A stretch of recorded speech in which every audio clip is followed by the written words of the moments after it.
Good evening and welcome to Smart Entrepreneurship Decoded on Transcontinental Times.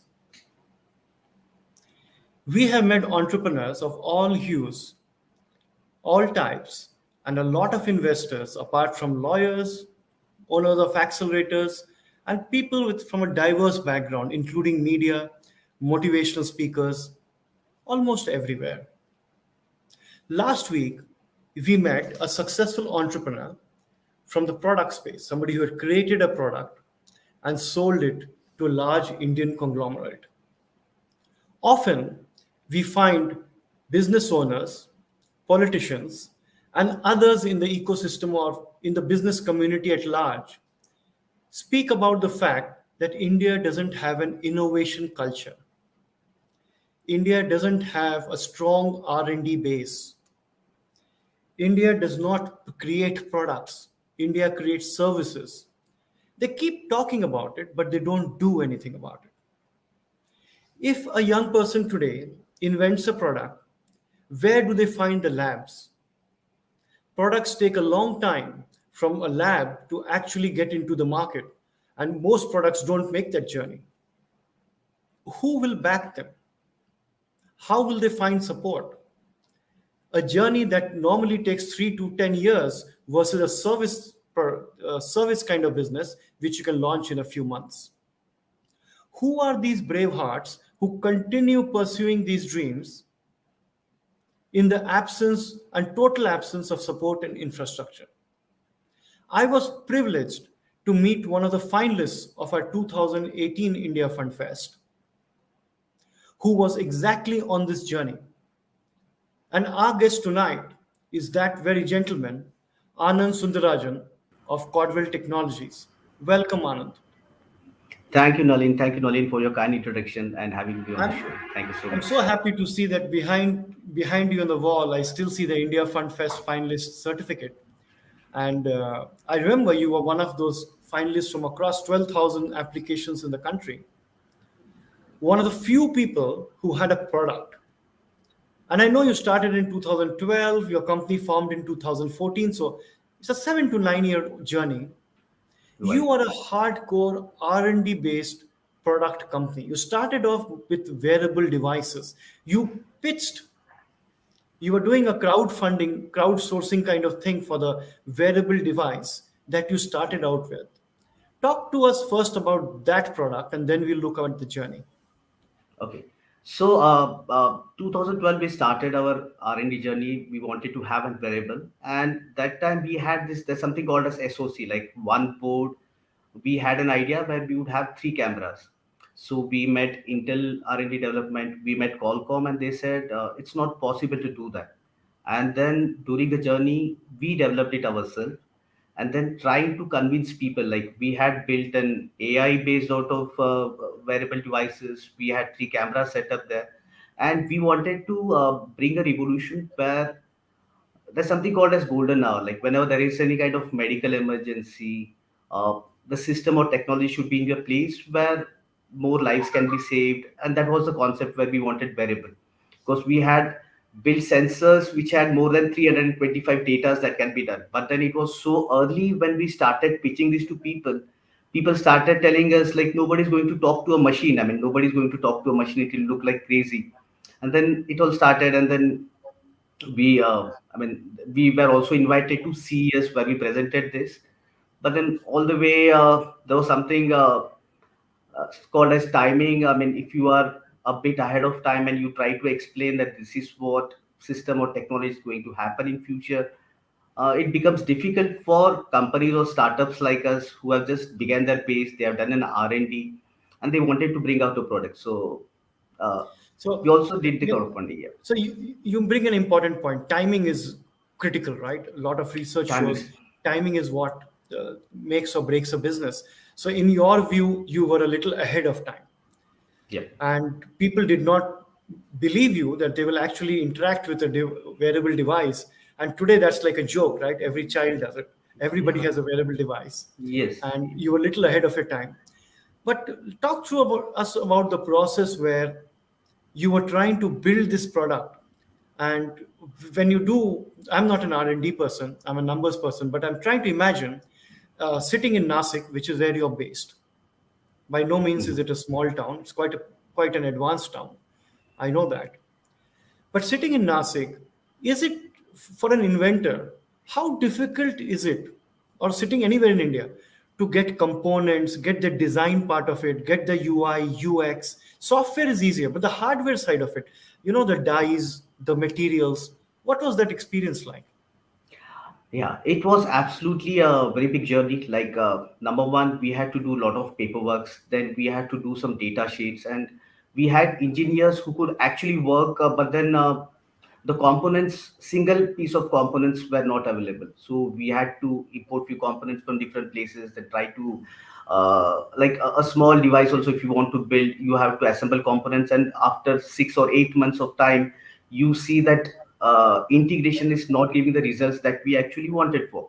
Then we moved to secondary design, we moved to third design, and then end of the day, I mean, after working for 2 3 years, we built a system which was this big, and we called it as a watch because we always know in our mind that the hardware size and everything can be shrinked and it can be brought down. But then the journey was so difficult because number one, we need to have right resource, and to have a right resource you should have funding, and at the beginning of the stage you don't have funds. So you have to convince your team people to have the same kind of passion, to have the same belief, or to visualize in the same manner what we are seeing 3 years 4 years down the line.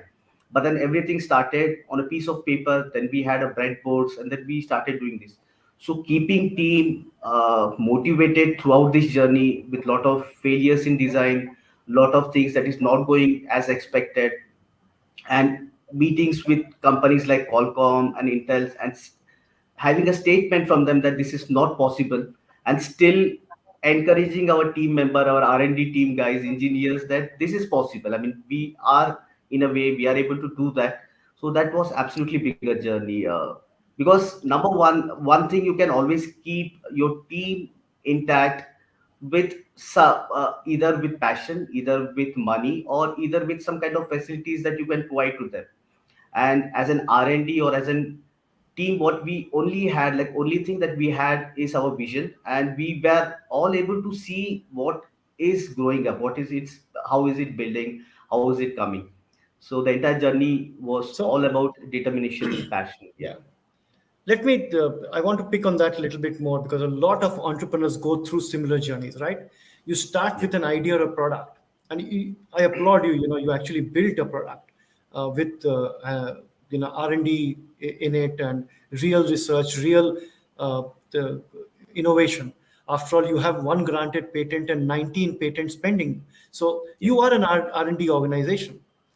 But when you work that closely without formal funding, and I know it must have been really tough, dark days, and you produce this, which people said, you can't do this. Some of the largest companies in the world said, you can't do this.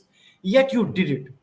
Yet you did it. And I've seen the prototype of the wearable devices that you had Okay. brought for us.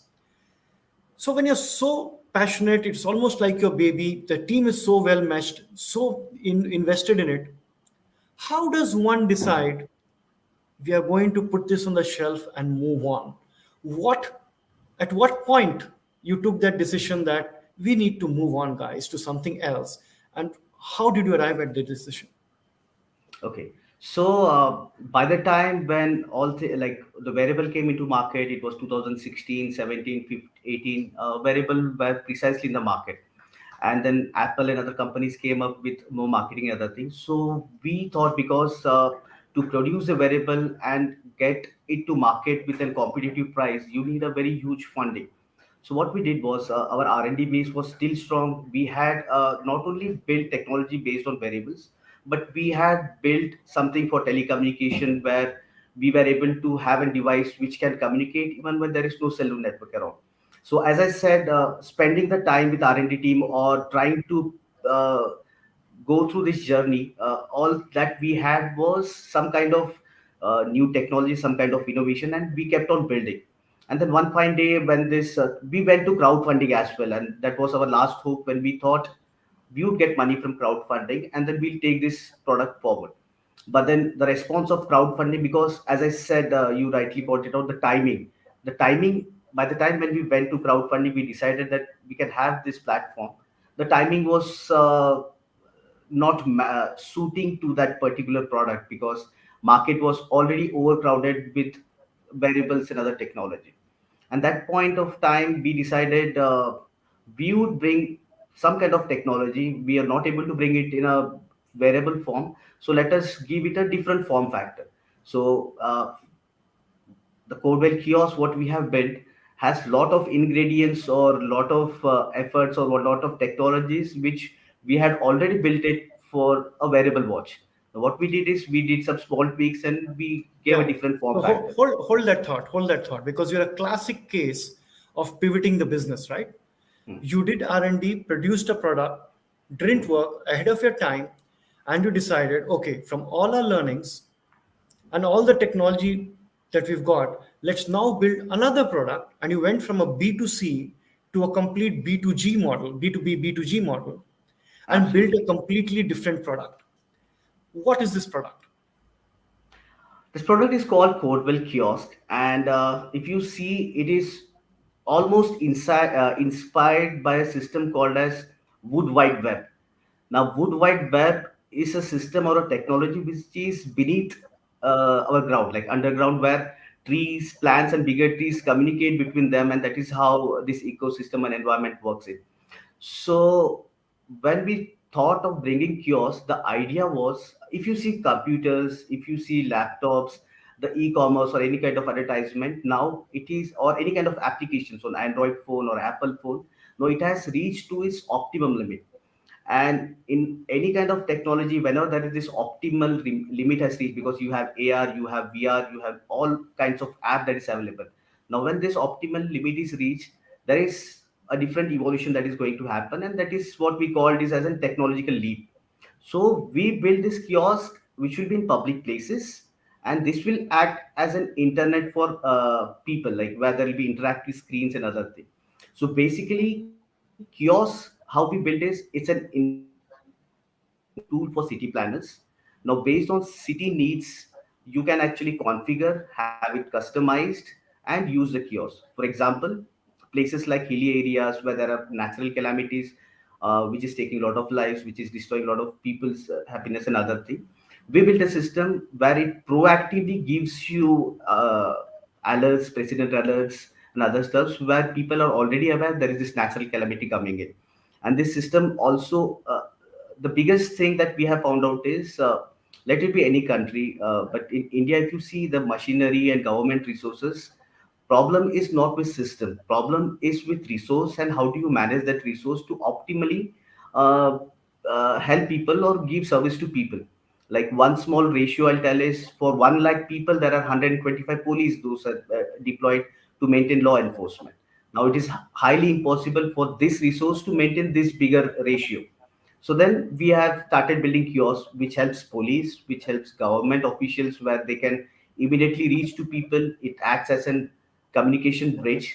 And then overall, after doing this, we have found out like over with my journey in R&D, the last thing, even you during the show, one interaction with you, you said numbers are very important. I mean, to have anything convertible or anything done, numbers are something. So what we have done is we have also given government a sustainable program where kiosk brings in revenue for the government as well. So if you say in short, they are not paying us; they're just paying us an advance money to build this infrastructure, but over a period of a time they reach achieve their break even in 9 months to 12 months time. So that's how we So, build the system. And which are the municipalities or governments where you found traction for this hmm, AI-driven, technology-driven, revenue-generating kiosk? Uh, okay. which are the ones that are right now where it is installed and working? Currently, it's installed in Nasik, that we installed a couple of years back. Then recently, with this new advanced system, we have installed it in Uttarakhand. Like we have gotten confirmation to install it in Uttarakhand. So this month, around 16 or 17th, we'll be installing our first project, and around 120 in Uttarakhand. And we also had a meeting with Himachal government, and majorly one good traction is we have also got interest from Buckinghamshire Council. So in the month of Jan, we'll be going them and presenting, because last 9 months we had presented to their county members. Now we'll be actually going and presenting the device. So as you go through this journey, obviously you would have tried to raise funds because you did come to India Fund Fest as well. Yeah. Now, what is it that typically you hear from investors? What is it they tell you? I mean, often investors always tell you something that you don't have, right? That's their way of saying no. But is Yeah. there something consistent that you were told or asked to do?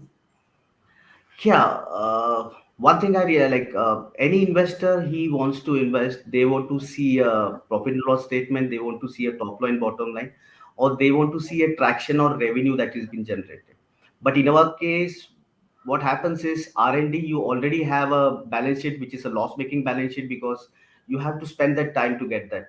And then we are not able. I mean, we are not in a position to show any kind of traction, any kind of revenue, or any kind of balance sheet until and unless there is first installation done or something going on. So in point of investor, we always hear one thing is, your balance sheet does not support or does not encourage us to invest. Okay, okay. And during the journey, you would have met a lot of mentors, guides, etc. Mhm. Has that helped, or has that been confusing because you get all kinds of advice? Yeah, in both ways, if you see, it's both ways. Like, sometimes some sessions are confusing, completely confusing, but a lot, but you get an information from each and every aspect. Like, probably some mentors also advise that you don't have to do this, you take this. As you said, don't get into R&D. India is not a market to get into R&D, or India is not a product driven market. You should get into services, or you should get into software or something where you can get money, uh, which actually, we have already determined to build a product out of India. We have already spent a lot of years doing that. We have a team who believes that we are going to build a product, and then this kind of advice is something which we cannot take. I mean, we want something where how do we move from here? Like, how do we move ahead with our own thoughts, with our own journey, or how do we? That's where we have a lot of confusion with mentors sometimes.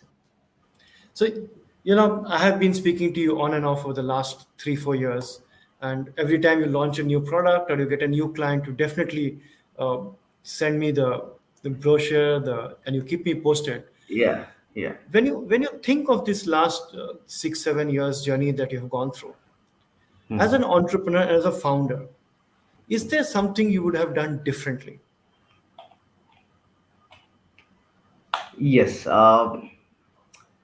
I always believe, I mean, one thing that I could have done differently would be to have a commercial associated with a product, and then talk to an investor on how actually to project. Because when I was doing a building a technology, I was totally focused on developing the best product, the product that does not exist in the market, and we get into it. But parallelly, if I could have built a business plan based out of this journey, and then parallelly things could have happened phase one, two, three, four, where I could have shown that this is the beta phase, this is the R&D phase, this is the projection. So probably that is something I get. The process orientation thing could have been a bit different. I Did you believe. start straight out of college, or you worked somewhere before you started this No, company? I worked. Yeah, yeah. I worked for around 18 years with MNC. I was deployed in US for some time. Then I was working for Nokia Siemens Network, where I used to handle their integrated systems and telecommunication for Europe zone. And then one fine day, there was this. I wanted to do something different. I wanted to create something. So I thought I'll give a shot where I'll invest my own money. I'll build a product, and then I'll start this journey. So that's how it started. So now that you're more focused on obviously trying to sell the product and get it deployed and meet the lot of meetings with government before you get an order, etc. Do you sometimes miss actually sitting back and creating stuff? Has the creator in you taken a backseat? Okay. I always have this strong point. I mean, my core area is to develop or think and do a research, which I do regularly. and giving a presentation of the product is a part which I'm doing right now, because I think I'll be able to explain on what vision I have in doing this.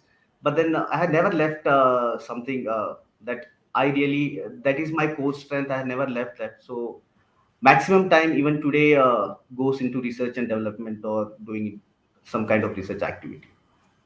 So, what is it that is exciting that you would possibly be working on for the next product? The next project that I have in mind, which I have already started working, I mean, as I said, like I spent more of the time in doing research, is working something on. I've been working this for around 3 to 4 years now, working something on environmental science. So environmental science, how do we get these carbon credits? How do we get these carbon offsets and get carbon credits out of it? And then that's the concept like we are working on right now. We have also named it. It's an air fountain. I'm just selling it right now. So we named it So, as a concept called as air fountain. through this journey, have you been a single founder or have you had co-founders supporting you? Yeah, me and my wife, we started this company. She was a co-founder, and now we are that's how now it started, like as a co-founder. My wife was a co-founder.